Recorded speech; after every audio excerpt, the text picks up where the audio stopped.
Huh?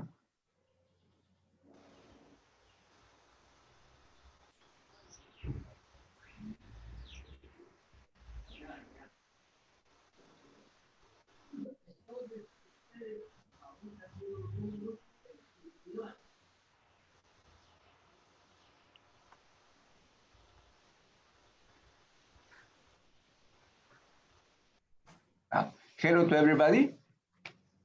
I guess all of us are already present here. Dr. Tang, good morning. Morning, Mr. Chairman. Shall we begin, Dr. Tang? Yes, I'm guided by you. Thank you very much. Perfect. Okay, then it is time. It is already time. So good morning to everybody. This is our webinar titled The Opportunities and Challenges of a Community. In this opportunity, we're going to have the presentation of Dr. Tang Si Myung. He's the Director for Political Security on the ASEAN Secretariat. And in this opportunity, we have the participation of several distinguished persons. We have here Ambassador of Indonesia, Mrs. Marina Estela Anwar Bey, thanks, Ambassador. You have Ambassador of Malaysia, Mrs. Fanny Anak Nuli. We have also Ambassador of Thailand, Mr. Surajut Chasombat. Also, we have a former Ambassador of Peru in China, Japan, and former Executive Director of APEC, Mr. Juan Carlos Capuñay. I guess also we have Mrs. Luzmila Sanabia, former Ambassador of Peru in China. We have also Mr. Winston Merchor, who is the Honorary Consul of Singapore in Peru. And sorry if I don't mention another personality here. And anyway, we're going to introduce it as the meeting progress. First, I will make a short presentation of our Center of Asian Studies.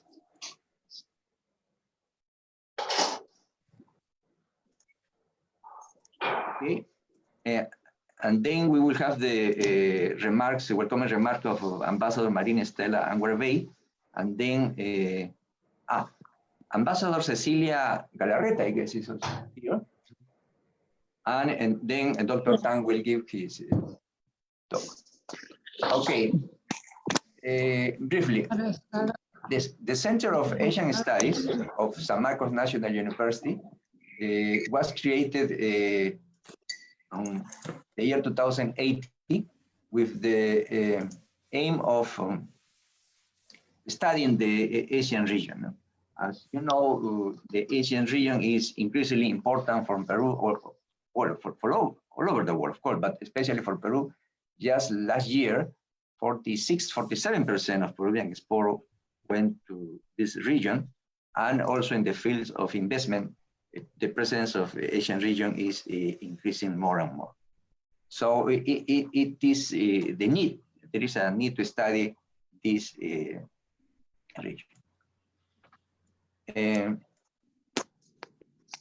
These are the objectives, study the reality of the region, to propose public policy for the country so the country can take better advantage of the opportunities offered by the region, to conduct seminars, conferences as we are doing now, and to publish the results of this conference and research. Just before going to the conference, I would like to say that this webinar is the first of this month. We have 7 webinars. And I just want to call your attention to the following one. On this Friday, we will have Professor Xiaoyu Pu of University of Nevada. He will talk about rise of China in a changing global order. And then on next week, on Wednesday 12th, we will have Mr. Robert Daly. He's the director of the Kissinger Institute on China and the United States, the Woodrow Wilson International Center for Scholars. I recommend you to attend this conference. This conference that I mentioned will be in English. Mr. Robert Daly has been interpreter. He speaks Chinese of President Carter, of Mr. Henry Kissinger. He is very well-known scholar in the field of Chinese studies. And finally, just mentioned two more, on August 28, we will have Ambassador of Peru in Singapore, Mr. Carlos Vázquez, and he will talk about also Asian perspective in a changing world, okay? His conference will be in Spanish in this case, okay? You can, all these conference that we organize, we record it, and you can see again in the website of the Center of Asian Studies. Okay? So then I'm going to give the words to Ambassador Marina Estela Anwar-Bey. Please, Ambassador. Good morning, Dr. Carlos Aquino. Good evening, Dr. Tang Siu Moon, Director for Political Security from ASEAN Secretariat, Jakarta. Good morning, Ambassador Cecilia Galareta Bazan, Director General of Asia and Oceania, Ministry of Foreign Affairs. Good morning, my ASEAN colleagues, Ambassador Penny, Ambassador Jasambat, and also Ambassador Escala, Ambassador Juan Carlos Kapunyai, Mr. Winston Churchill, and all other participants.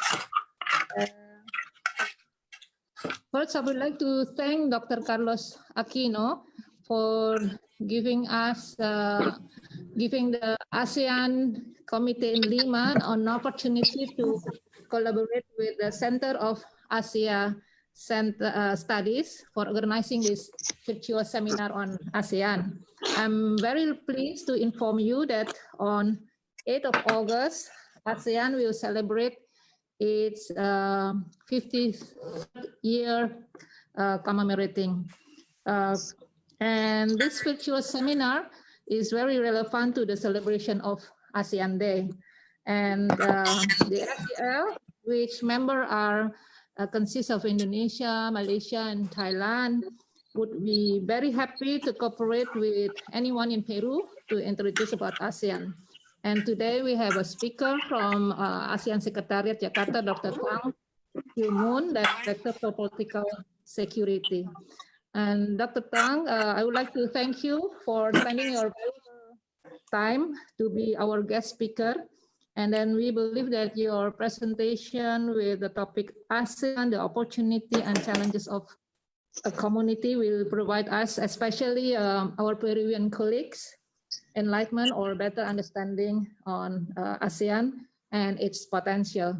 So we know that ASEAN has long relation with its external partner, including Pacific Alliance and then also Peru, and hope it will facilitate this region to cooperate closer with ASEAN in various areas of mutual interest. And then last but not least, I would also like to thank Ambassador Cecilia Galareta, Director General of Asia and Oceania, and for supporting this event. As we know that Peru has taken important step by becoming the 38th contracting party to the TAC, the Treaty of Amity in Southeast Asia. So hope it will foster closer cooperation with ASEAN. So thank you very much once again. Thank you very much, Dr. Carlos Aquino and Dr. Tang and all diplomats, ambassador and diplomatic representative. Thank you. Thank you, Ambassador. Ambassador Elescar is also here. Good morning, Ambassador Elescar. And then we will give the floor to Ambassador Cecilia Galarreta Bazán. She's the General Director of Asia and Oceania of the Ministry of Foreign Affairs of Peru. Please, Ambassador Cecilia Galarreta. Thank you, Dr. Aquino. It's really a pleasure for me to be here with all of you today. Ambassador, Marina Stella Anwar, Ambassador of Indonesia, Your Excellency, Ambassador of Malaysia, Your Excellency, Yut Shazumrat, Ambassador of the Kingdom of Thailand. Of course, I also want to salute Director of Political Security of Asean, our guest speaker today, and to you, Professor Aquino, for making this webinar possible. As you've already said, it's really the possibility of being here this morning at this webinar. This is precisely one of the events that make it an invaluable opportunity to connect and learn more from one of the most dynamic regions in the world, Southeast Asia, whose economic progress and diversity of cultures provide a good example to follow and build upon. Peru's approach to Southeast Asia is instrumental to our engagement in the Asia-Pacific region. Our presence through embassies in Malaysia, in Thailand, in Indonesia, Singapore, and Vietnam has contributed effectively in deepening bilateral relations in the diplomatic and economic fields. Our ties with Southeast Asia haven't been limited to develop, of bilateral relations with individual countries, but we have also strengthened our ties with the regional bodies such as Asian.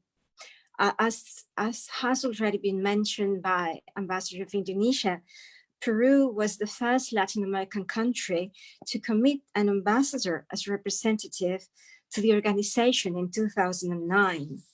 And in 2019, Peru took a big step forward in its commitment to Asean by adhering to the Treaty of Amity and Cooperation in Southeast Asia, TAC, that has already been mentioned as well.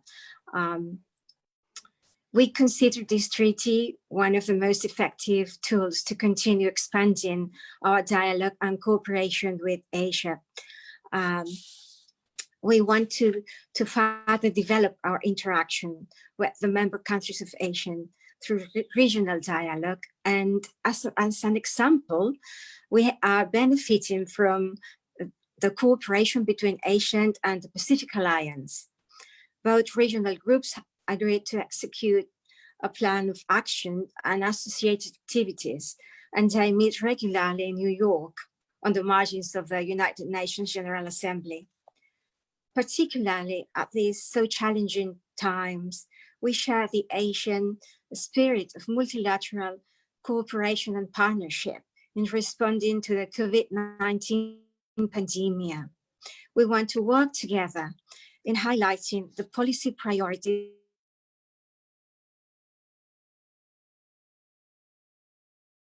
and to take advantage of the pandemic period to change the way things are done towards greater inclusivity, sustainability, and resilience. As Director General of Asia and Oceania at the Ministry of Foreign Affairs, I also wish to reaffirm our commitment to promote the presence of Asian countries in Peru and to work closely with the embassies with the aim to fulfill the potential of our relationship with it, which it is still very, very great, I think. I just want to thank you all, University of San Marcos and the embassies here of Indonesia, Malaysia, and Thailand that have made, this webinar possible. Thank you so much. Thanks, and we look Ambassador forward Cecilia. to listen to our guests. Thanks, Ambassador. very kind for your words. Before giving the floor to Dr. Tang Xingwen, let me present him. I will read a small CV for him. Dr. Tang Xingwen is the Director of Political and Security Directorate of the ASEAN Secretariat. Before joining this regional organization, he was the head of the ASEAN Studies Center of the Institute of Southeast Asian Studies, ISAC Institute in Singapore. I guess one of the best institutes in the world who deal with this Asian affairs, Southeast Asian affairs. In this institute, he was concurrently senior fellow at the Regional Strategic and Political Studies Program. He was managing editor of ASEAN Focus and led the State of Southeast Asia Survey. His primary research interests are Asian security, Asian relation with the major powers, India, and Japanese foreign policy. Before taking up his appointment at this institute, he was the director of foreign policy and security studies at the Institute of Strategic and International Studies, Malaysia, and he was also a senior lecturer at the National University of Malaysia. He holds a Bachelor of Arts from the National University of Malaysia, a Master of Art in World Studies from King College in London, and a Master of Art in International Studies from the Claremont Graduate University, and also a PhD from Arizona State University in Political Science. So, Dr. Tang, the floor is yours. Thank you, Professor Carlos Aquino, for the warm welcome and introduction. Good morning, Excellencies, ladies and gentlemen. Excellency Ambassador Cecilia Galarreta, Director General for Asia and Oceania of the Ministry of Foreign Affairs, Peru. Her Excellency Marina Estela Anwabe, Ambassador of Indonesia to Peru. Her Excellency Fanny Nuli, Ambassador of Malaysia to Peru. His Excellency Surayat Chamsobat, Ambassador of the Kingdom of Thailand to Peru, honorable members of the Diplomatic Corps, senior officials of the Government of Peru, Professor Carlos Aquino, Director of the Center of Asian Studies at the National University of San Marcos, distinguished professors and faculty, and last but not least, colleagues, students, friends, and members of the National University of San Marcos. I bring you warm greetings and wishes of good health from the Secretary General of ASEAN, His Excellency Datuk Lim Jock Hui.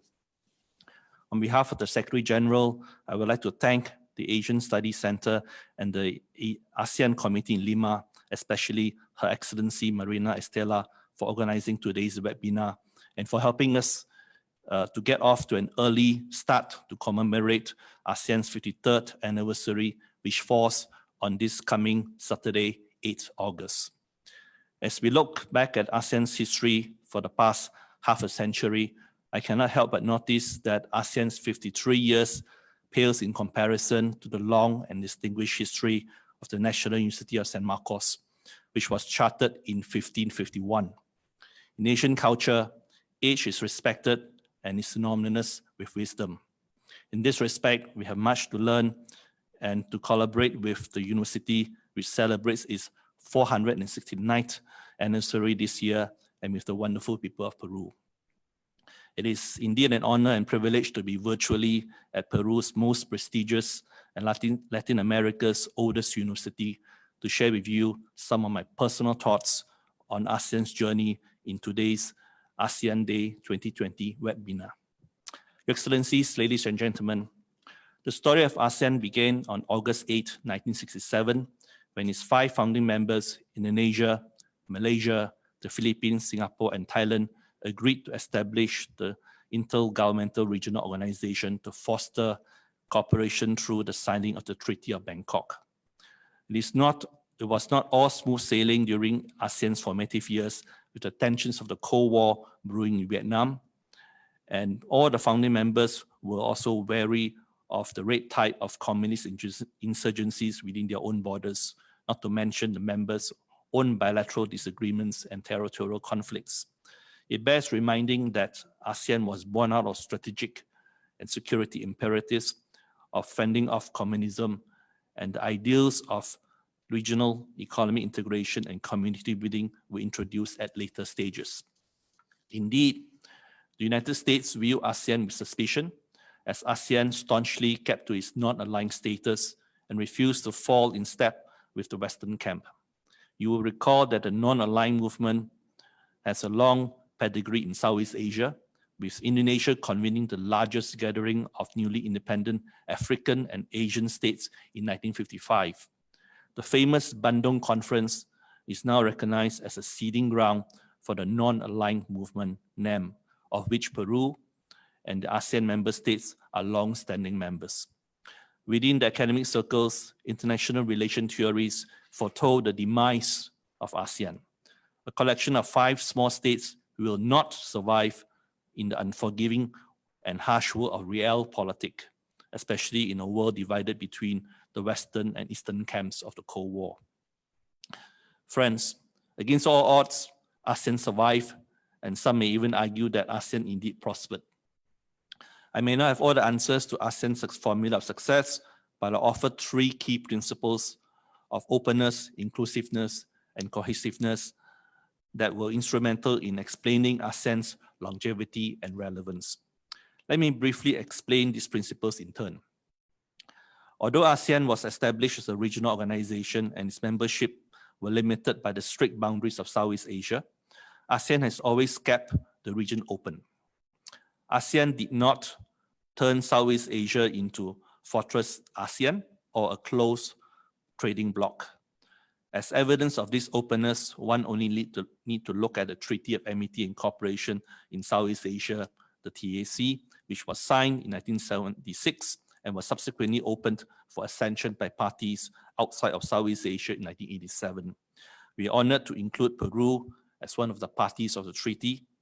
Peru acceded to the TAC in 2019, which underscores the friendship and collaboration between ASEAN and Peru.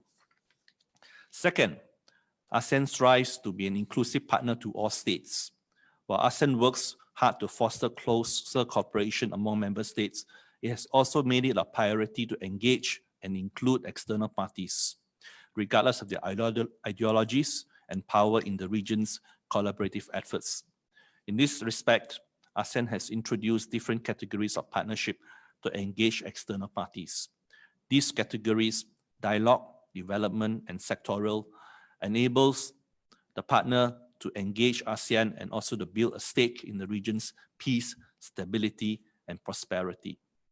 In the similar sense, ASEAN developed processes such as the ASEAN Regional Forum, the ASEAN Defense Ministers Meeting Plus, and the East Asia Summit to develop habits of cooperation and to build confidence among all parties, including and especially among the major powers. It is noteworthy that the process such as the RRF, ADMM Plus, and EAS are among the very few multilateral processes in which all the major powers and influential middle powers such as China, the United States, Russia, India, Japan, the Republic of Korea, and Australia are active participants. The European Union is a member of the ASEAN Regional Forum and also engages ASEAN through the Asia-Europe meeting. The ASEAN Regional Forum also stands as one of the rare multilateral processes in which the Democratic People's Republic of Korea, North Korea, is a member. The participation of these and other partners underscore ASEAN's priority to keep Southeast Asia as a region of peace and prosperity where all parties are welcome. Third, cohesiveness is a critical ingredient in all cooperative ventures. ASEAN's emphasis on unity is evident in this year's Vietnam ASEAN's chairmanship of cohesive and responsive. This singularly of purpose will help sustain the progress of community building and keep ASEAN united to address current and future challenges. Above all, I personally think ASEAN's crowning achievement rests on the expansion of its membership from 5 to 10. Brunei joined the grouping in 1898, followed by Vietnam in 1995, Laos and Myanmar in 1997, and last but not least, Cambodia in 1999. The remarkable feat was not the quantitative change from 5 to 10, but rather who the 5 founding members brought into the fold. You'll recall that throughout the Cold War, Vietnam was a perpetual threat to ASEAN which was then thought to be susceptible to Vietnam's military power and communist ideology. The domino theory predicted that beginning with Thailand, one after another Southeast Asian state will fall under the rule of communism. Vietnam's membership was a case of turning a threat into a good friend. Today, Vietnam holds the same political structure and ideology as it did decades ago, and yet it is one of the most dynamic ASEAN members. It currently holds the rotating chairmanship of the regional organization. The immediate past Secretary General of ASEAN was a Vietnam national. The expansion of ASEAN changed the strategic being of the region by bringing all the 10 Southeast Asian states into one umbrella of friendship and cooperation, regardless of their political systems and ideologies. Your Excellencies, that ASEAN is able to mark its 53rd anniversary this Saturday was due in large part to ASEAN's ability to reach out and to sustain the interests and cooperation of its external partners. ASEAN is a destination of choice for investment, and in some instances, it even outpaced China. In 2008, the total inflow of foreign direct investment to ASEAN totaled $200 billion compared to $130 billion to China. Enhancing regional integration, including initiatives such as the ASEAN Single Window, helps facilitate intra-regional trade and makes ASEAN a more attractive place to invest and to do business. According to one study, ASEAN is the world's third largest labor force after China and India. Coupled with positive fundamentals such as a young working force where 58% of its population of 660 million are under the age of 35, and the prediction that the burgeoning middle class of 135 million by 2030 makes ASEAN poised to harness the energy and the dynamism of the unfolding ASEAN century. In fact, the PwC study of the world in 2050 predicts that 5 ASEAN member states will be among the world's top 30 GDP by PPP rankings. Indonesia will be 5th rank, followed by Philippines 19, Vietnam 20, Malaysia 24th, and Thailand 25th. Similarly, the potential for enhanced cooperation between ASEAN and Peru is bright, with two-way trade reaching 3.16 billion in 2019. Indeed, Peru is a familiar face in ASEAN. It has diplomatic relations with all ASEAN member states, as well as with ASEAN. Peru's engagement with ASEAN is ably led by its ambassador to ASEAN, His Excellency Julio Arturo Cardenas Velarde. Our bilateral ties are further strengthened through multilateral frameworks such as the Pacific Alliance and the Community of Latin American and Caribbean States. We thank Peru for its leadership in serving as the President pro tempore of the Pacific Alliance for 2018-2019 and efforts in promoting free trade agenda between the Pacific Alliance and ASEAN. Our cooperative efforts in furthering the free trade agenda continues in the Asia-Pacific Economic Cooperation APEC process, which includes 7 ASEAN member states. Your Excellencies and friends, while ASEAN has had some degree of success, it has also experienced its fair share of challenges. Foremost among these are the different levels of economic development among the 10 ASEAN member states, with their GDP per capita ranging from $1,244 to $63,987. To this end, ASEAN has implemented and continues to support the Initiative for ASEAN Integration, IAI, which began in 2000 to narrow the development gap between Cambodia, Laos, Myanmar, and Vietnam with the other ASEAN member states. ASEAN is cognizant that the different levels of development may prevent all member states from committing the same amount of resources and support to the regional economic integration agenda. Hence, ASEAN has introduced the ASEAN-X formula, which provides room and space for some ASEAN member states to gradually build up resources to commit to regional agreements and initiatives. In terms of the overall and collective GDP, ASEAN is the 5th largest economy in the world, after US, China, Japan, and Germany. However, this success is not evenly felt among ASEAN's 660 million people. Vast swaths of the ASEAN population do not feel the direct impact of the benefits provided by ASEAN. The low level of familiarity of and affinity to ASEAN translates into lower levels of support for ASEAN.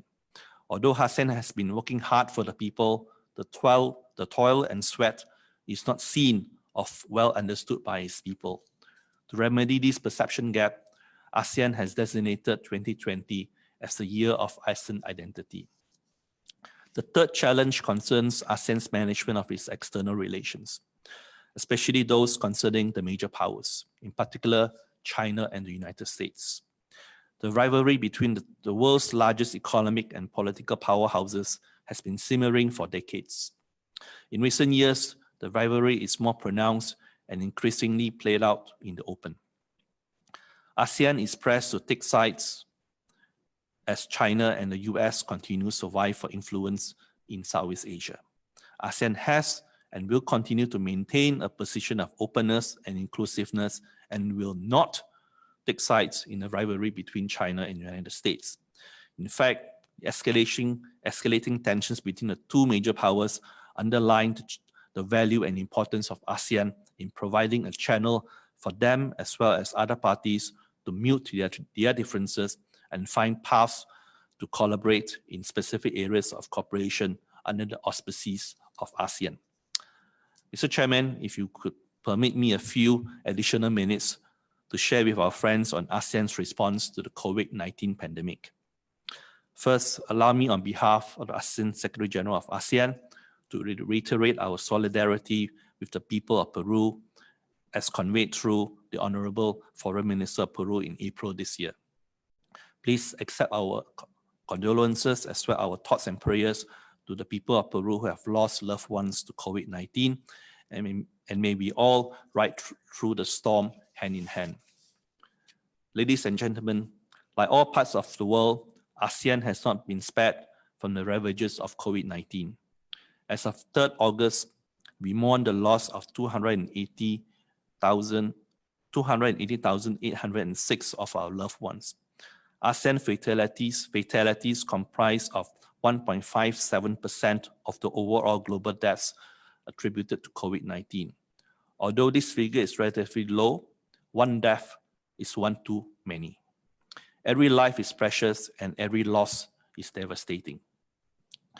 The ASEAN region is taking careful and tentative steps to reopening, and discussions are underway to find the safest way to facilitate limited and controlled regional travel via establishing travel bubbles.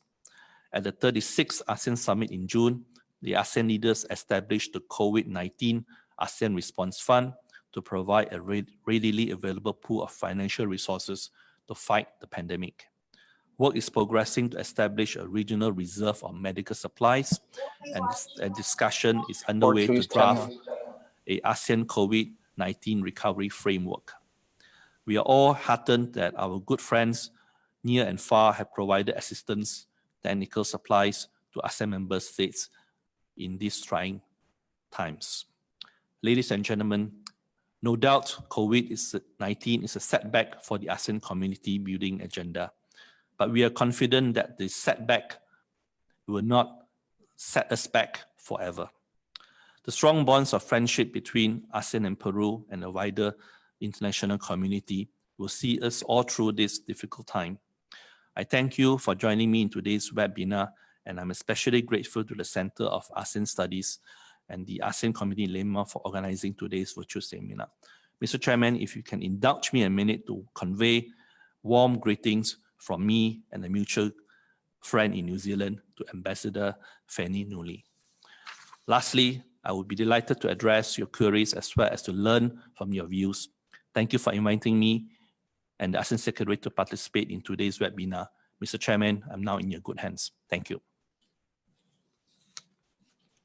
Thanks, Dr. Tan. Very interesting profile and the new challenge that the Asian group have. Yeah, especially for Latin American, I guess from all over the world, the experience of the Asian group is very interesting. I think Asian is the most successful integration group, economic group in the developing country. You know, in Latin America also we have several experiments with economic integration groups, even before Asian was established, but I guess we have not been very successful as you, and especially as you also mentioned, in a very difficult environment. Okay? I remember some years ago, the former Thai Prime Minister Chatichai Chonghabang said he wants to transform Indochina from a battlefield to a marketplace. So it's very interesting, you know, how former enemies, and as I just said, Vietnam is now the chairman of the group, really. So this shows the resilience of the group and how smart were the leaders of the countries to achieve or to look for integration, okay? And as you also mentioned, now you have a new challenge, really. For example, I was reading that this last June, the 36th Asian Summit happened, and it was the first time that it was not done physically, presentially, because the COVID-19, it was done by teleconference. So one of the new challenges that is confronting Asian is how to win the battle against COVID-19 that, as you mentioned, also affect all over the world, and especially in Peru. So I want to ask you, Tan, before giving the floor for discussion to other persons, for example, I guess you said that many people are worried, especially now. You see the news, for example, the competing powers, China, United States. How I think China presence is a growing presence. Everybody felt that, especially in Latin America. In Latin America, we are having China as a bigger trade partner, and not only that, as one of the main investors. And can you explain more how Asia is balancing these two major powers, United States and China in Asia? And also another question, for example, this RCEP, this Regional Comprehensive Economic Partnership. Last year, I think there was, I don't know, please tell us, there was a consensus that this this group that was going to have 16 members, it seems that India is going to be left behind. So it is supposed that probably in November this year, the RCEP is going to into effect. Can you give us some thoughts about that? What's going to happen with the RCEP? Are we going to have effectively an RCEP in form and in effect at the end of this year? That's all. Thank you very much, Professor Aquino, for the questions. You're right. This is a very unfamiliar territory for us, where the summit, in fact, a lot of the high-level ASEAN meetings were held not physically, but in a very virtual sense. There is a silver lining in the COVID, in the sense that it inevitably hastened our process towards digitalization and towards embracing IT, yeah, as a way of doing business, as a way to hold meetings in that sense. So, so there is a fast-forward push for us to embrace technology. And also another silver lining, if there is one, of COVID-19, is that it forces us to think about health as a security agenda. Health is not just something that is internally, something that is national, but something that is regional, something that is international, something that is global. We need to invest more onto health, and we're not talking about traditional health, we're talking about public health and also international health. So elements of poverty, elements of our taking care of our vulnerable societies. So it I think forces us to rethink how we understand security from a traditional to a non-traditional sense. Thank you for raising up the Regional Comprehensive Economic Partnership. Initially, it is a trading pack of 16 member states, 16 participants. Unfortunately, India decided that perhaps it may be challenging for it to join. From what we hear as of today, the momentum and the commitment to ASEP is very strong among the remaining 15 participating countries. At the same time, the 15 participating countries are also very interested and continuously to keep the door open for India to join at any time at its own comfort level. But if you are a betting person, if you are going to place a bet on this, chances are ASEP is going to be concluded this year, will be signed this year with only 15 parties. Yeah, but the door will always be open for India to join. However, I think international politics and geopolitics intervene. The developments in the border spec between China and India makes it a bit difficult for India to embrace a wider pact, closer relationship with China in that sense. So nationalism on both sides of the border would be a big stumbling block. However, we are holding our breath, and also we are hopeful that eventually in the very near future, India would join the regional comprehensive economic partnership. Mm-hmm. Thanks, Dr. Tang. Yeah, you say really that, especially, I think a phrase that is very useful, very used in Asia, crisis bring opportunities, really. And as you mentioned, this theme of all organizations are changing to a digital world. Well, we as professors are doing that because online classes, and some of us who were not very good at this internet tools, we are getting better at that. And that's have to happen, really. So that's very good.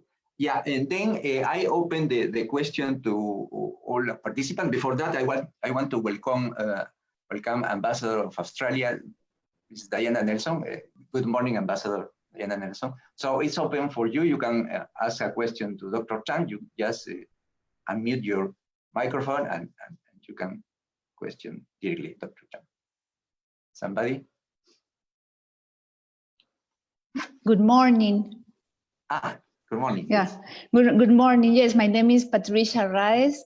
I'm the director of Asia of the Ministry of Foreign Affairs. Thank you very much for this event, and thank you to Dr. Tang Siem Noon for the interesting presentation.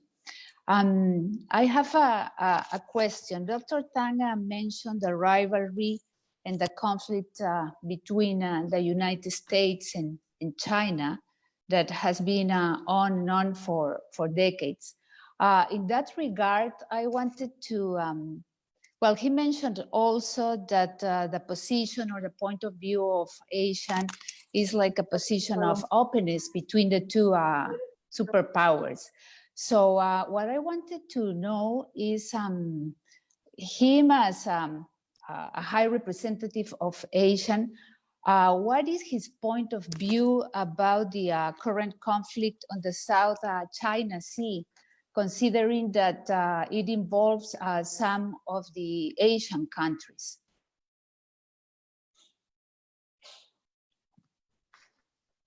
Please, Dr. Tang. Thank you very much for the question. These are indeed very pertinent and fundamental questions for ASEAN. Let me first take the question on the major power rivalry, which my apologies, Professor Aquino, I left that out in the first round of the questions. ASEAN is no stranger to major power rivalry.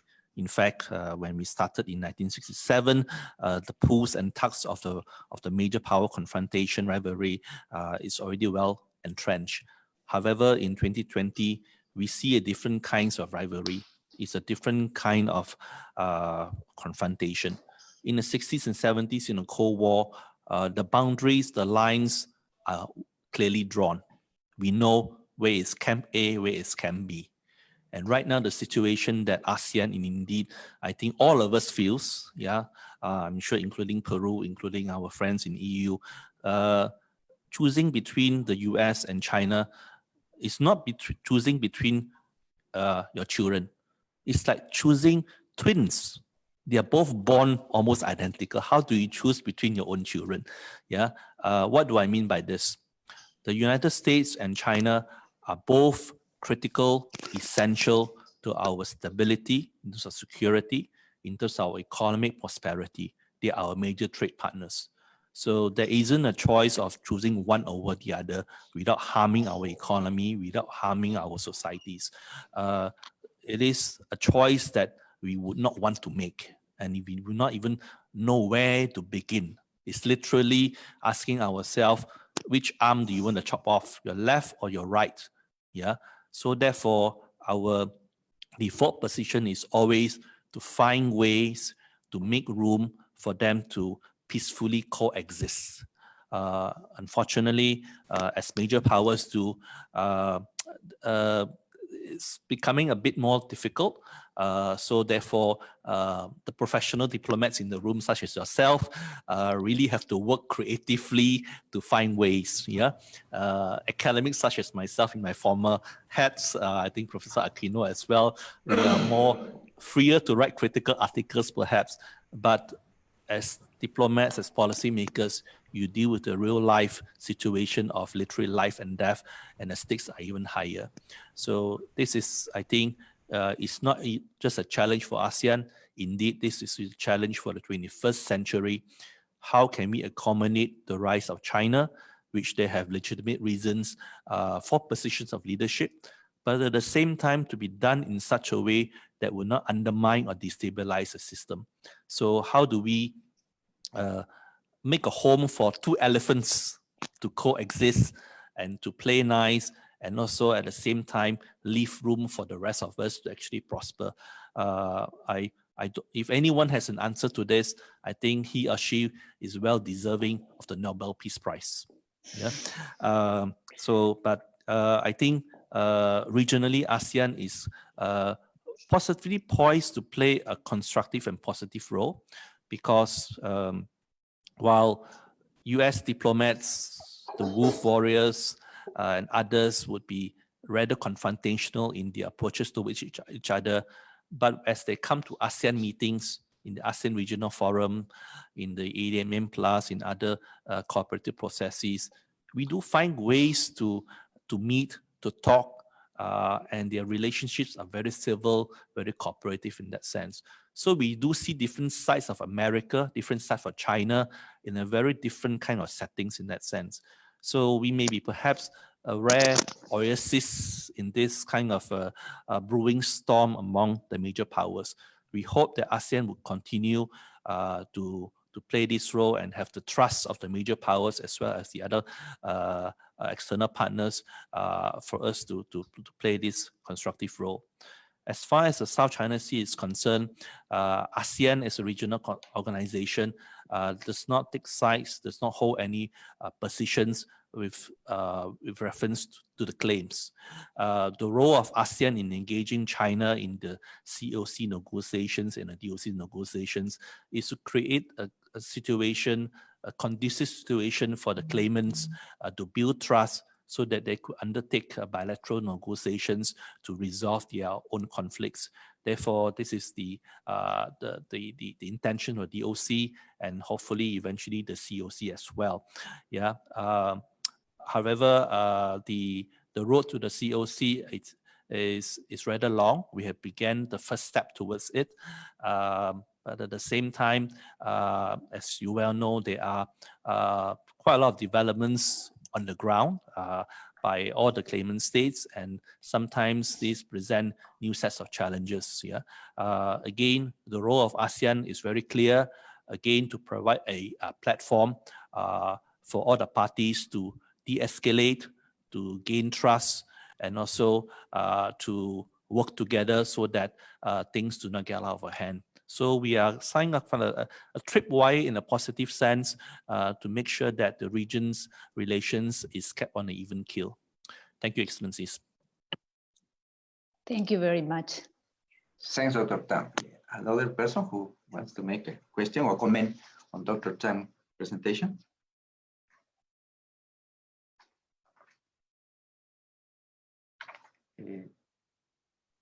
if there is no question now, I will. I want to ask again, Dr. Chang. Dr. Chang. Professor Aquino? Yeah, please, Ambassador. Sorry. Professor Sorry, please, Aquino, may I Ambassador. raise question? Sure. I mean, I thought you want to make a question. If not, I have a question to Dr. Tang. Can I?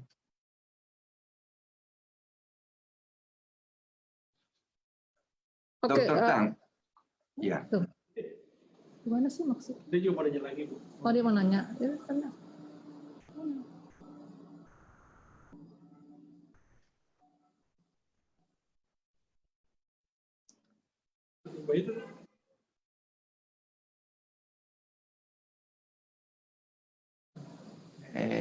Yeah, Doctor, I want to make a question to Dr. Chang. Dr. Chang, nowadays everybody's talking about these frictions between China and United States. Okay, and one of the consequences of that, it is said that United States want to decouple its economy from China. No, they said they are too much dependent on China. They want to bring some production to United States, or anyway, move some factory from China to other countries. My question is, it is said that one of the possible beneficiaries of that movement, of moving some factory from China, could be Asian countries. It is mentioned especially Vietnam and Indonesia. And I want to ask you, how much well is positioned Asian group to benefit from that? And which country could be the most beneficiary of the movement of moving factory from China? And anyway, what they will need really to offer a very attractive environment as China offer now. Okay, so how do you see how this decoupling of United States economy from China could benefit, and to which extent Asian countries? Thank you very much, Professor. I'm not an economist, but I would try to answer your question from a political angle. The America First policy by the current Trump administration, which calls for the relocation of American manufacturing back to the United States. In other words, a reshoring policy. To me, the reshoring policy does not necessarily mean recalling manufacturing just from China, but it could also mean from Malaysia, from Thailand, from Southeast Asia, and indeed from the rest of the world as well, because the intention of the Trump administration is to bring back US companies to America. Yeah, of course, we do see a lot of it in the United States, and in the context of the US-China trade war, we may see some of the relocation back to Southeast Asia. In the immediate term and the short term, we have seen that Vietnam appears to be the largest beneficiary. Yeah, perhaps followed by Malaysia and also Thailand as well. Is this a long-term trend? We do not know. Is it a spur of the moment? We are not sure as well. But in the last 2 years, we have also seen that the trade sanctions or actions is not just directed at the United States. There have been statements coming up from top US administrations, which also pinpoints the trade surplus of Vietnam. Even Singapore is also pinpointed as having an initially large savings rate in terms of currency in that sense. So in that sense that we all have to be sensitive and also pay close attention to the movements towards the US administration's policy in terms of its reshoring drive. I would also like to make another point that Japanese firms especially has been implementing a China +1 strategy, a strategy which predates the Trump administration. China is a market that is too big to ignore. All of us have to be involved in China to sell to the Chinese market. We have to have a presence because otherwise it doesn't make economic sense. But for political reasons, for strategic reasons, and also the production cost in China has also gone up in that sense. So a China plus one strategy is something that Japanese manufacturing and other countries as well is looking very closely, and it's something that has been ongoing. And perhaps with the current US-China trade war, will the trend be accelerated? That I'm not so sure. It is something that we deserve closer study. But as a cursory analysis, we do see perhaps some of the manufacturing would come to Southeast Asia. But as investments would know, it is not easy to shut down a factory and relocate to another factory because of the sunk costs in the factories as well. It is a long-term investment, but nevertheless, things appears to be somewhat fluid, and whether this is a medium-term trend or long-term trend remains to be seen. Thank you. Thanks, Dr. Tang. I think we will give the floor to Ambassador of Malaysia, Mrs. Fanny Anak Meli, please, or Ambassador, and also Ambassador of Thailand, Mr. Sarayut Jasombat, please. Thank you, Professor Aquino. Congratulations for making this a reality, and congratulations to Ambassador, my friends, Ambassador Estela and Dr. Tang. It's nice to see you again. As I say, we are mutual friends. I've known Dr. Tang for many, many years through a close friend of me. And I just want to make my, not the questions, but just my observations as when ASEAN is quite a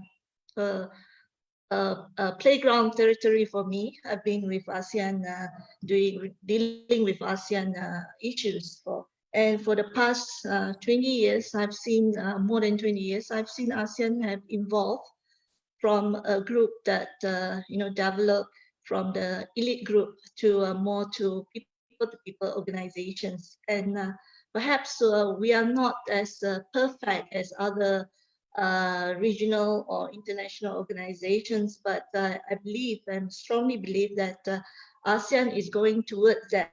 We are on the way there, and I see that it's true what Dr. Tang mentions, like the superpower during the meetings and summit that have been through, that the superpower is very, we will deal very professionally. There's no discrimination and whatnot. And I believe that Peru, since you're very new, and we welcome your cooperations, and as us here, the three of us, only 3 ASEAN embassy here, would like to welcome, and also the university and the organizations here, especially the through you, Ambassador Cecilia, the Ministry of Foreign Affairs of Peru, to cooperate with us, to assist us this is our job, and this is our desire to promote ASEAN interest other than our individual country. But I believe that ASEAN, even though we have multi-ethnic, multi-region, and we have different, but there is similarity. But as an ASEAN, 10 ASEAN country, we always join hand in hand, even though there's differences in economy and our capability in digital devices and whatnot, but we are helping each other on that. And I believe that, and I believe Peru and ASEAN we can have a better cooperation. There's a lot of avenue, there's a lot of platform for us to do that.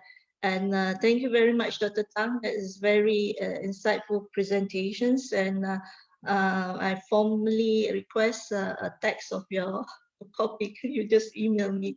And as Professor Cecilia, congratulations on the webinar. And I have no further comment. It's still too early for me. That is, I have my Starbucks coffee. And thank you very much.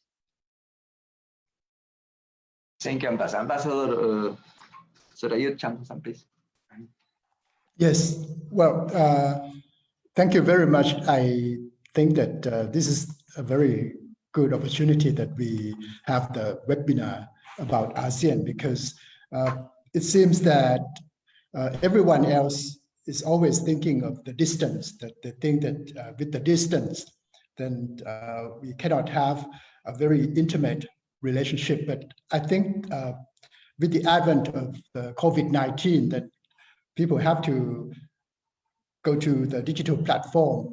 I'm sure that now we are innovating, and this is the right way until we can meet face to face. And I couldn't agree more. I mean, there are many points that during the lecture that initially ASEAN was kind of like struggling, because at that time we were having some problems within the region, and ASEAN was created as a means to diffuse the tension at that time. And the initial challenge was during the Cold War. I remember very well, because I was growing up during the Cold War, and in Thailand, we were the frontline state at that time, and there is this existential threat, whether Thailand will fall and then the rest will fall, the domino theory. And after that, we move on, and then we kind of like, we have shaken this, or we have destroyed this legacy device of the Cold War. We are moving forward to a brand new future, and I think we are doing quite all right. Right now, in terms of international relations, we just need to balance the interplay between the big superpowers, as we mentioned, the US and China. And this is something that is the challenge for everyone, not just for ASEAN, but for every country, because these two big countries, they are very powerful, and it is something that we need to work on until now.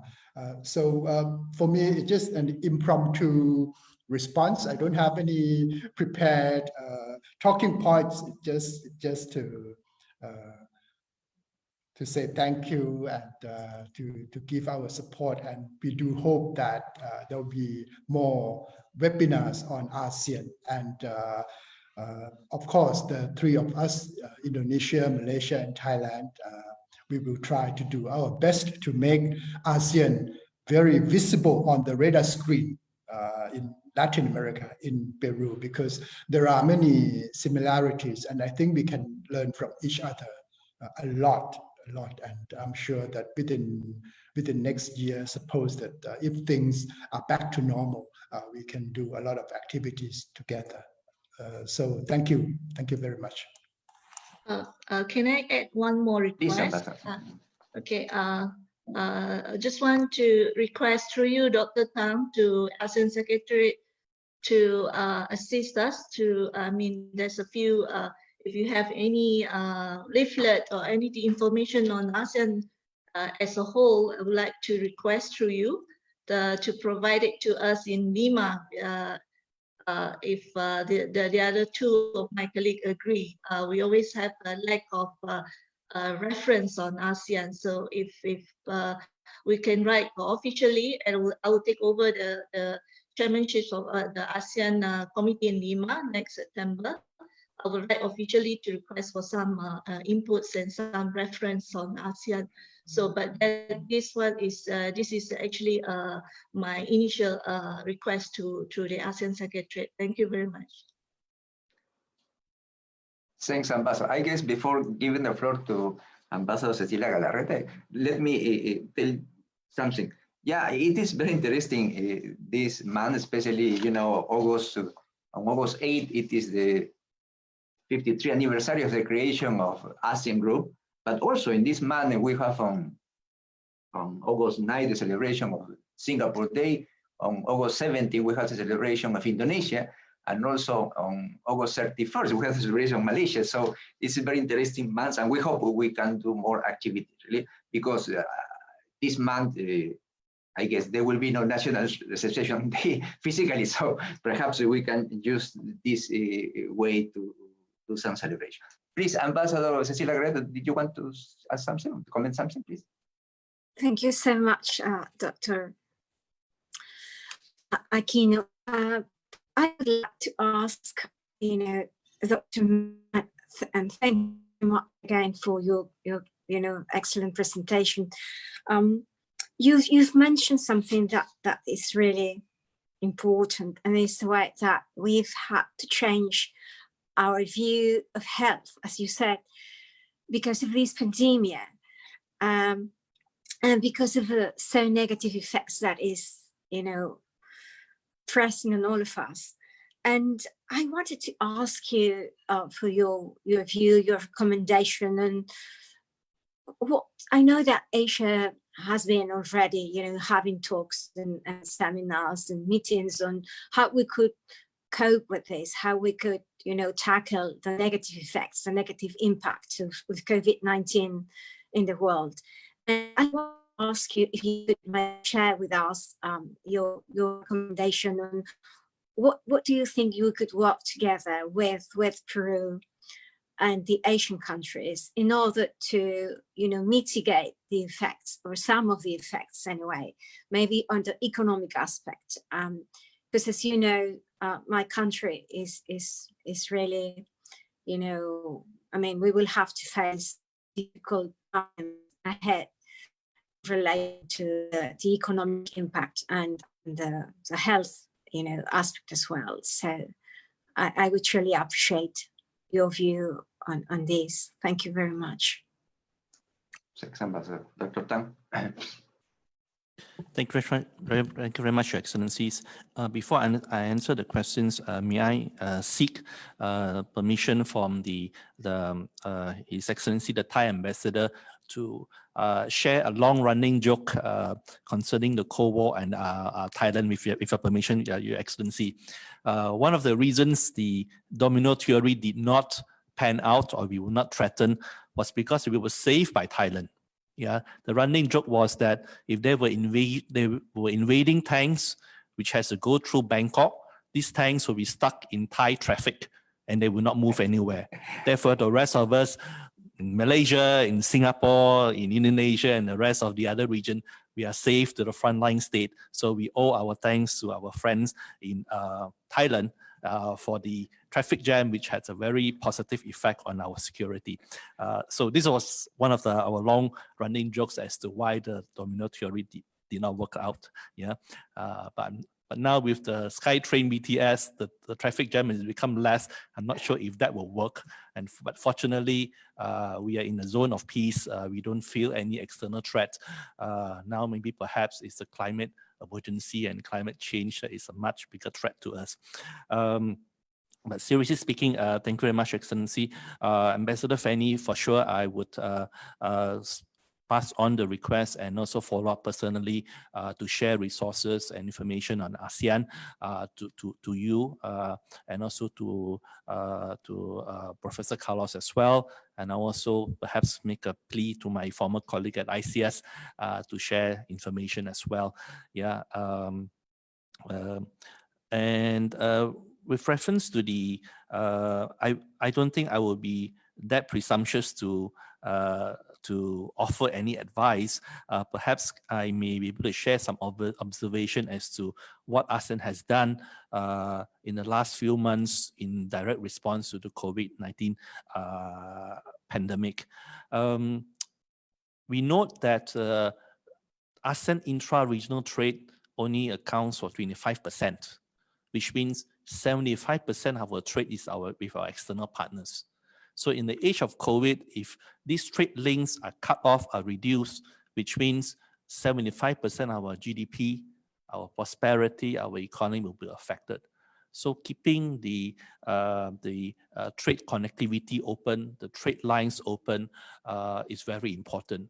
Therefore, one of the earliest things that we have done, especially I think our colleagues in Singapore has been very active in initiating discussions to make sure that the supply chain connectivity, the trade lines remain open, not just to perpetuate economics and also trade, but more importantly, the supplies of medicine.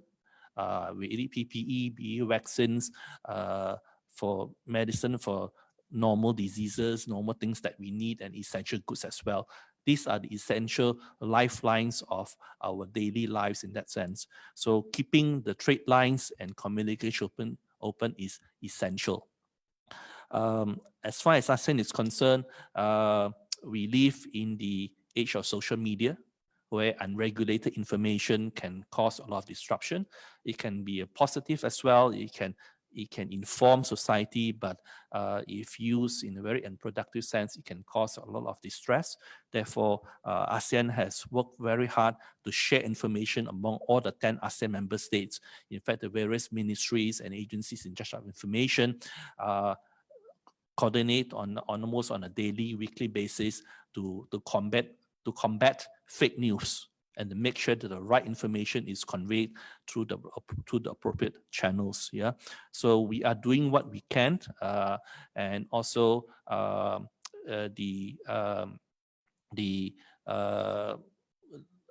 there are some initiatives that we are looking at, which I'm not privy to actually share because they're in a very preliminary discussion stage. But I would like to note that we are just not working among ourselves, among the 10 ASEAN member states. We are also working with within the ASEAN +3 framework with China, Japan, Korea, with United States, with the EU, with Australia, with Canada. Our dialogue partners have reached out to us offering technical expertise. Some have given donation of masks, of medical supplies, and we see the outpouring of support in helping each other in that sense. I guess the next round is to make sure that when a vaccine is available, is finally available, then the vaccine is affordable, is distributed, is equally shared among all the international community in that sense. So therefore, we are working hard towards this direction. But as the Chinese saying goes, in order to feel the path, I think we have to walk one step on each stone as we create our path. There is no short formula to combat COVID-19, and I think this is a new territory, uncharted waters, which we will all have to learn from each other. And we're grateful for the friends that we have in Peru, in Latin America, in Europe, Africa, East Asia, in everywhere, where we share resources, and more importantly, we share information as well. Thank you, Excellencies. Thank you very much. Another one wants to make a question or comment on Dr. Tan's presentation. So please.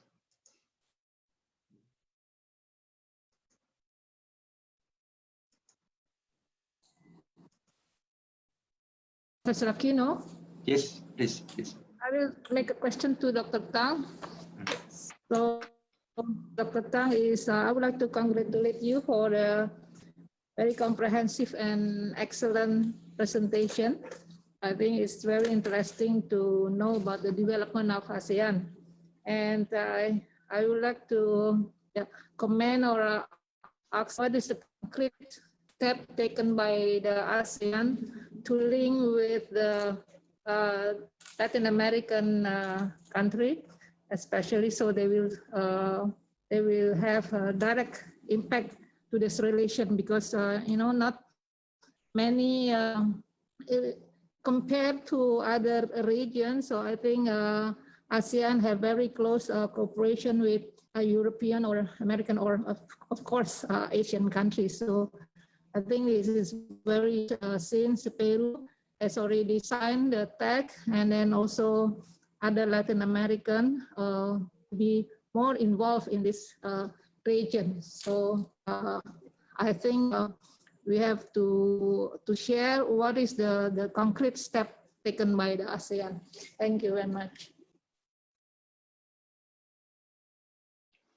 Thank you very much, Your Excellency. I would also like to give an early congratulations to you and also to our friends in Indonesia for your National Day on 17 August. We in Jakarta, we are feeling the mood of the celebration where red and white is seen everywhere, the national colors of Indonesia.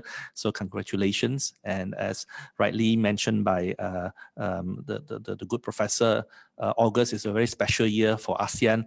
Not just it's the month of the formation of ASEAN, but we have quite a few national days and independence days, Malaysia, Singapore, Indonesia. Yeah, quite a lot of us have very important dates actually celebrate. Yes, indeed, I think COVID-19 opens our eyes to a whole new world. Interestingly, COVID-19 was not the first pandemic that we've experienced, but no pandemic has that kind of impact when it literally stopped lives.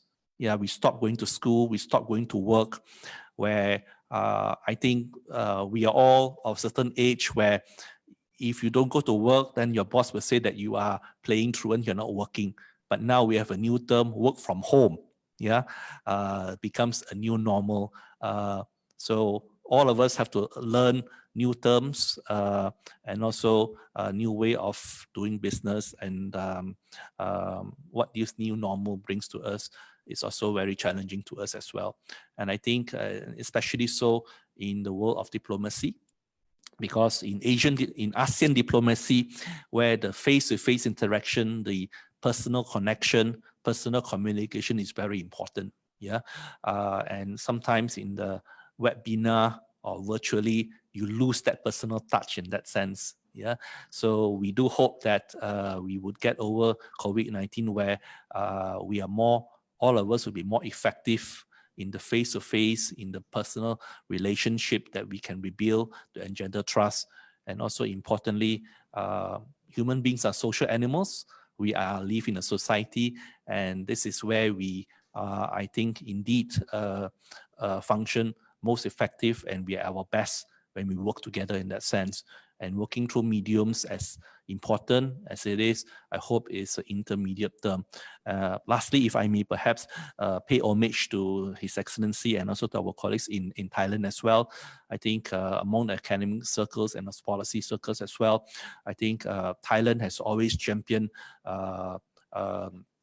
important concepts such as social safety nets and also human security.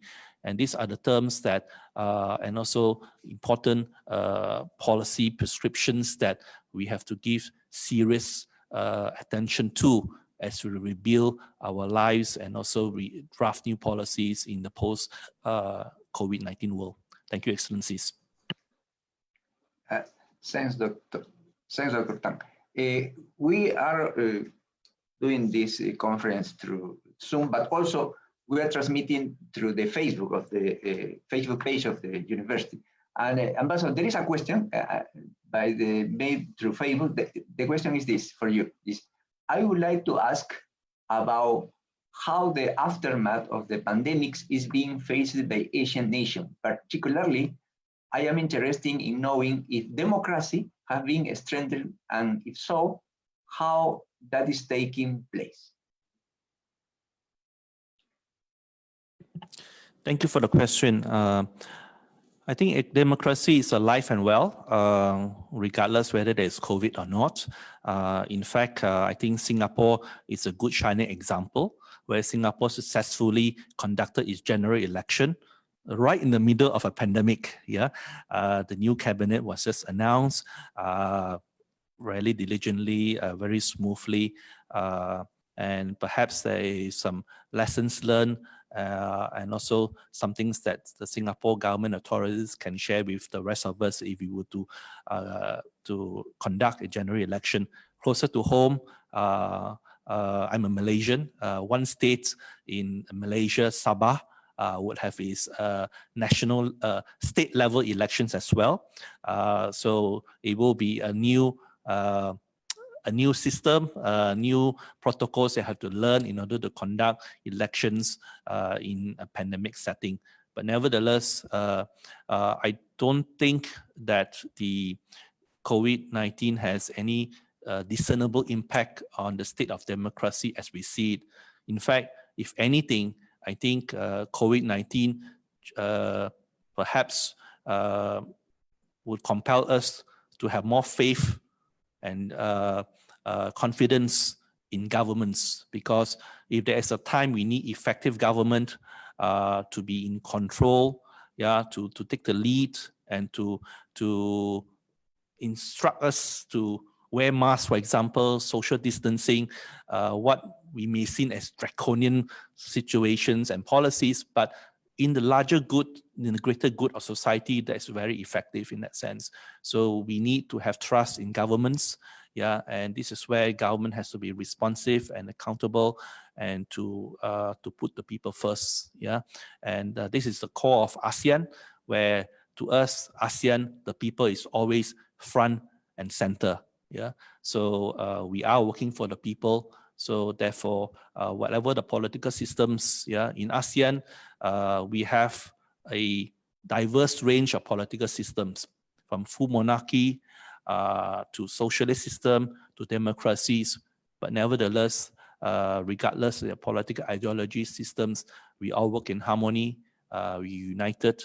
And what's important is that all the governments place their importance and priority on the people that they serve. Thank you. Thanks, Dr. Tang. I don't know if there is another question.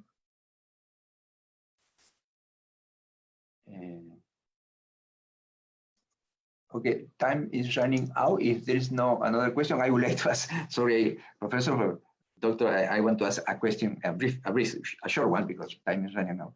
You know, as I said before, Asian Growth is the most successful integration agreement among developing countries, okay? But as you know, Latin American countries in 1960, in Latin America, countries formed this Latin American Free Trade Association, but it didn't work so well. So that's why, for example, in 1969, the Andean Pact, later the Andean Community, was formed, okay? And the rationality for that, it is said that the Latin American Free Trade Association didn't work because probably the biggest countries, Argentina, Brazil, and Mexico, that are biggest and more developed, were taking advantage of that. That's why smaller countries like Peru, Colombia, Chile, they said, let's form an association among us. And usually there is a study who compare Andean Community or Andean Pact with Asian Group. Of course, Asian was more successful. But the question is, I want to ask, which advice will you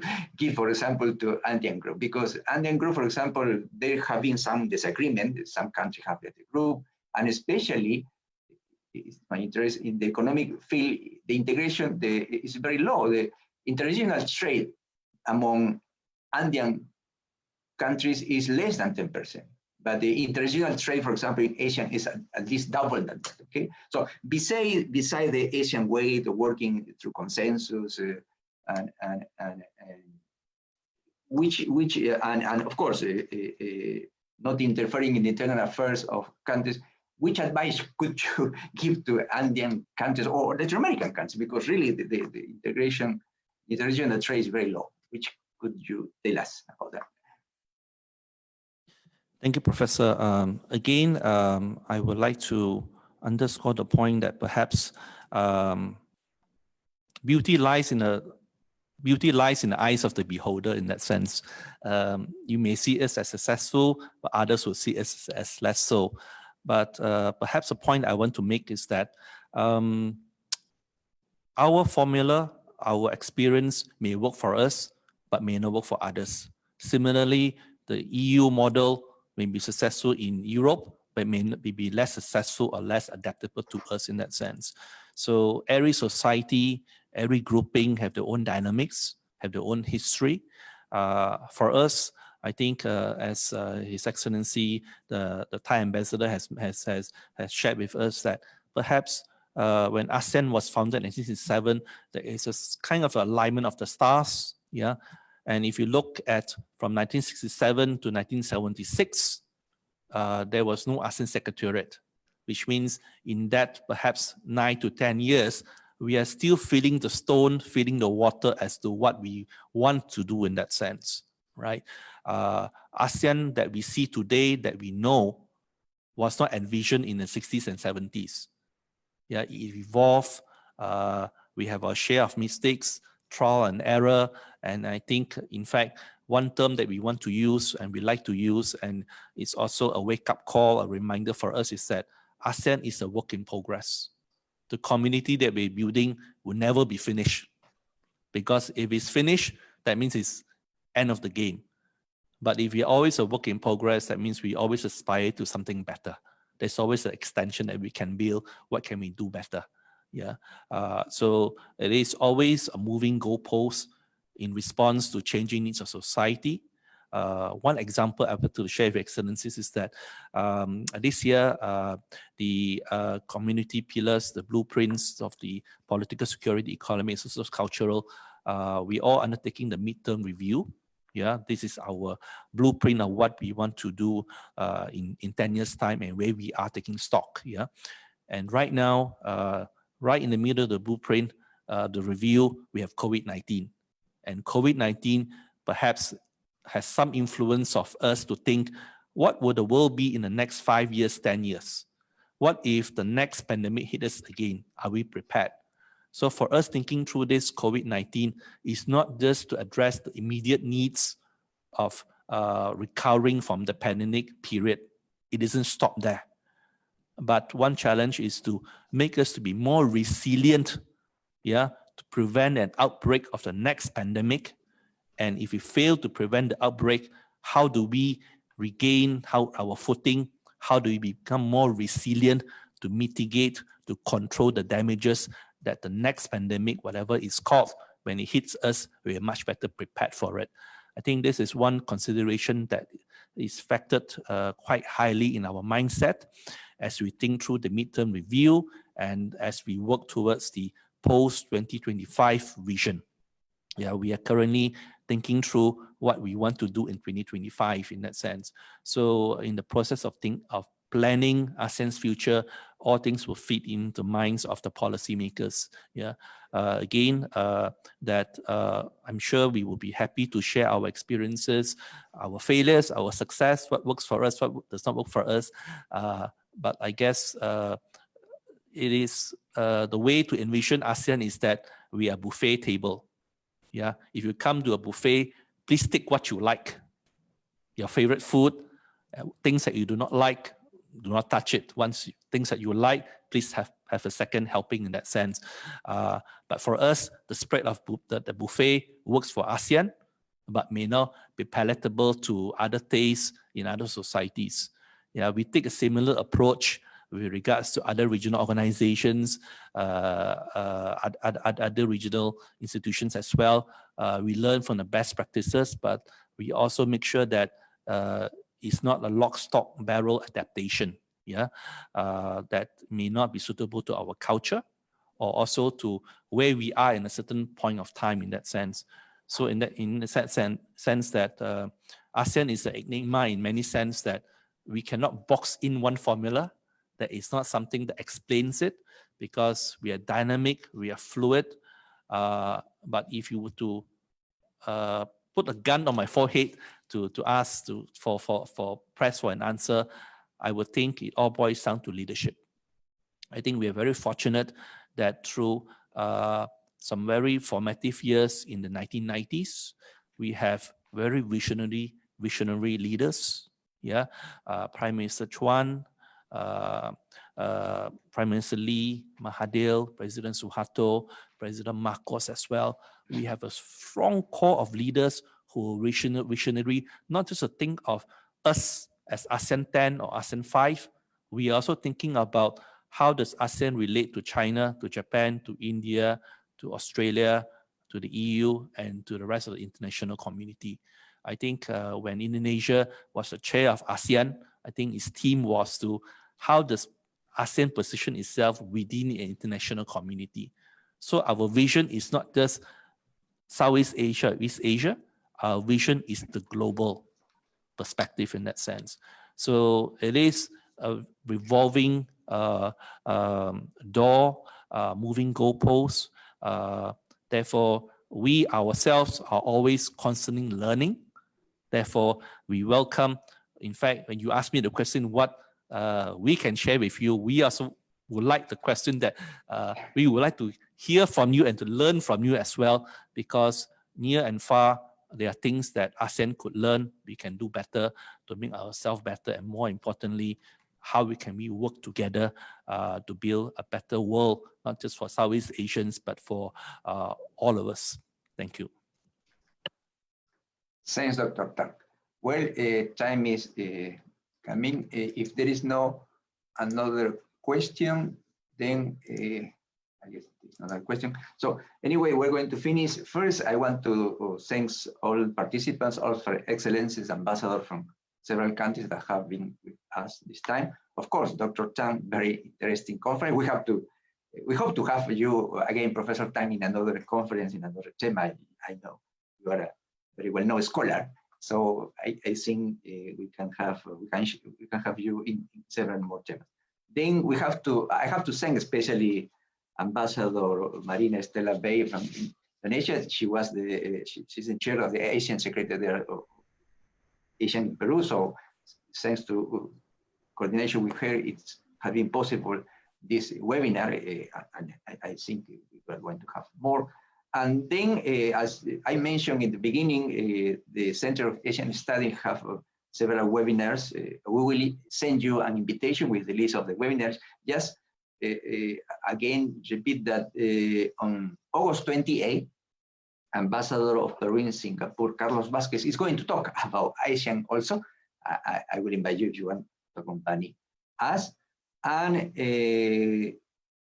then attend to our invitation. Thanks again, and please take care. And yeah, we live these difficult moments, COVID-19, but I think this situation also brings us the opportunity to have Dr. Tang here, because if we invite him to come to Peru physically, it's very far still, Peru. So, but through this webinar, a new opportunity. Thanks, Dr. Tang. Thanks, all your excellence, and until next time. See you. Thank you, Excellencies, and have a good day. Thanks. Dr. Thanks, Tang, everyone. so Professor Aquino, please, Please, let Ambassador. me. Sorry, please, Ambassador. No, okay, as a chairman of ICL, now I would like to thank once again to Dr. Tang for receiving our invitation to be our speaker today. But I also would like to thank Professor Carlos Aquino for good collaboration to make this webinar possible. So I think before we close, I would like to ask you to make a photo session together. Really? As our custom. Minta videonya dinyalain. And ask your video open. Yeah. Please, Ambassador Sarayut and also others.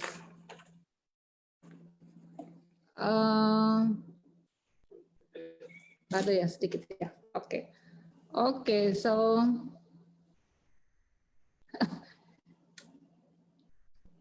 Thanks, Ambassador. Yeah, okay, thank you. Thanks to everybody. Take care. See you again. Udah pada pergi kali ya. Good night, Dr. Tang. Tadi tuh ada. Good night, Excellencies. Thank you very much, and stay safe to everyone. Thank you. Send my regard to friends in ASEAN Secretariat, Bala. Kayaknya sinyal deh. Will do, Your Excellency. Thank you. Thank you. Bye-bye. Thank you. Dr. Tang. Thank you very much. Thank you. So, Ambassador Fanny, thank you. Ambassador Sarayut, mereka pengacara. Sama-sama, Ibu. Ya, thank you. Welcome, Kak. Kun Sarayut. Thank you. Bye. Thank you See so you much. Saturday. Iya, Cuman tadi ini apa ya? Kayaknya sinyal deh, Bu. Soalnya punya saya juga muncul. Di situ nggak muncul. Nah, udah baru muncul deh. Kembali saja bilang sekali. Tuh muncul banget sih. Excellency, if you don't mind, can we please take one more picture? Because now video just show. Melissa, you got to pay me for this, huh?